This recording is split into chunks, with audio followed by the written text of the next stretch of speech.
Welcome back to the AI Shift with Scott. I'm Scott. It's a special weekend edition version. I wanted to tell you a little story about something I worked on that had no deadlines and no pressure. It was just me being a little more curious about what could be done. I had this process for years that I struggled with. It was a simple thing. I wanted to keep track of what I was working on, a to-do list. So I tried things that everybody else uses. I tried paper lists. I tried things with index cards. I tried fancy and simple things with the computer. It just wasn't how my mind worked. So I wondered whether or not I could create something quickly and easily using AI. And sure enough, it worked. Now, it wasn't right the first time.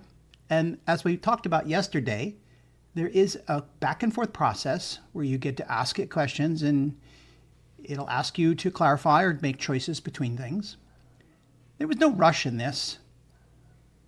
It came out pretty good the first time, but it was really not any better than what you might do with a scratch of paper. So I told it what more I wanted to accomplish with it. So you can imagine with your own to-do list, the things you might want to keep track of.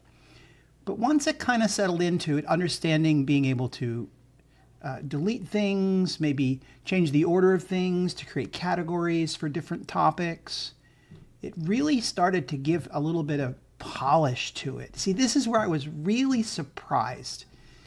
It actually made it look better than I asked it to. It gave a suggestion for a style. And once it had that look and feel, it really made it to be a very beautiful to look at, enjoyable to use, just enough color to make it interesting. And I was able to do things like drag and drop the different tasks on the list so that it could be just where I wanted them. It was ideal. And it took about a week. Now, that's not a week of sitting there the whole time. It meant that I made a version of it. I put some new things in for the day. I saw how it reacted. It took another 3 minutes here to try another version, maybe a couple in a row. That was it. And within a week, I had settled into what I really want. I'm still using it all this time later. So that's what I wanted to share with you today as an idea of it doesn't have to be high stakes. It doesn't have to have a lot of pressure in it. It can be just you learning how to communicate with the models so that you get what you want out of it and maybe learn a couple of new things along the way.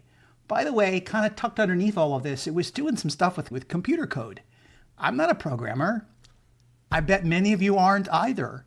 So the tool has advanced to the point where it can go out and do some work on its own and bring back the results.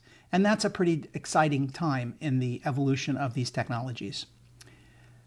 Well, that's the end of today's weekend edition. I'll be back tomorrow, and I hope you will be too.